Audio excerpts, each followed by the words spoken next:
Siapa yang selama 1,5 tahun ini punya anak di bawah usia 17 tahun? Apa rasanya umplek-umplekan setiap hari disuruh belajar dari rumah sementara rumahnya nggak ada tempat kecil aja untuk belajar zoom-zooman? Apa yang terjadi kalau ditambah 1,5 tahun lagi? Di sisi lain, kalangan rakyat umumnya, bagaimana rasanya mereka sahabat yang nggak ada internet, nggak ada pulsa, sementara di rumahnya ada 3 orang memerlukan komputer atau gadget atau laptop untuk kerja dan sekolah, tapi tidak memilikinya. Fakta saat ini, biaya sekolah dari rumah ternyata tidak murah. Menjalankan sekolah dari rumah ternyata nggak efektif, dapat ilmu tipis, nggak ada keterampilan lainnya termasuk laboratorium dan kehilangan skill olahraga, kesenian, dan keterampilan sosial lainnya. Bekerja dari rumah malah banyak stresnya, banyak wacana diskusi tok, tetapi tidak ada gerakan nyata. Diskusi doang, eksekusinya kecil, seminar, meeting, belajar online, ngomong doang 1-2 orang, wacana, diskusi.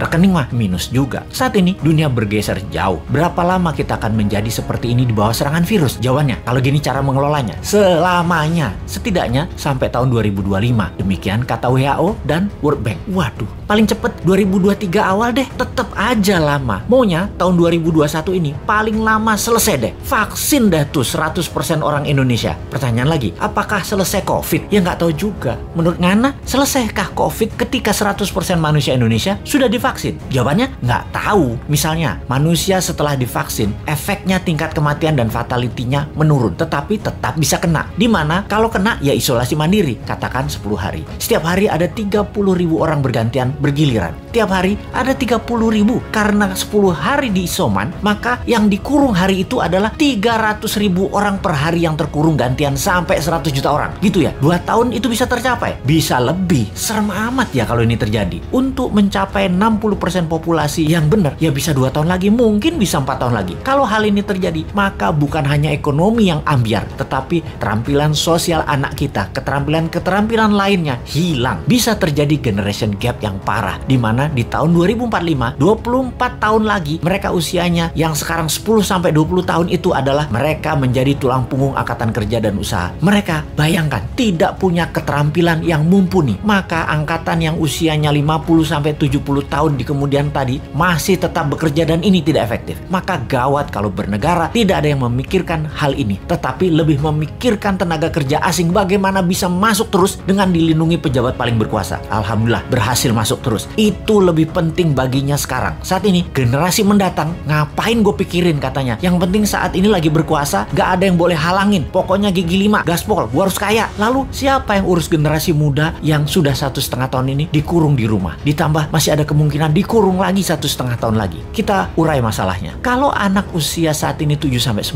tahun, usia SD, mereka tidak mengerti banyak tentang culture, budaya lokal wisdom. Bayangin, ditambah 1,5 tahun lagi terkurung. Mereka nantinya manusia yang tidak punya budaya. Lalu, remaja usia pancaroba, baru akil balik, usia 11-15 tahun. Mereka adalah manusia lagi cari jati diri. Kematangannya berubah. Dirinya not a girl, but not yet a woman. Menjadi terhambat. Ditambah 1,5 tahun lagi kejiwaan mereka, maka man atau woman tidak paham, tidak akan matang. Sulit menjadikan boy to man. Di usia 16-23 tahun, masa SMA dan kuliah, anak ini adalah masa kreatif dan puncak-puncaknya iseng dan puncak-puncaknya main di usia ini. Kesalahan-kesalahan kecil itu penting untuk modal nanti bersosialisasi di kemudian hari. Tidak banyak mereka bisa lakukan. Mereka masuk generasi yang hilang. Kalau ditambah 1,5 tahun lagi, sekolah mereka tak berketerampilan, tak ada kesempatan di laboratorium, di studio, praktek kerja, keilmuan jalanan atau street smartnya tidak ada. Hampir tidak mungkin membuat mereka berubah from man to gentleman. Ada 40% saat ini dari populasi Indonesia yang usianya saat ini 7-23 tahun. Yang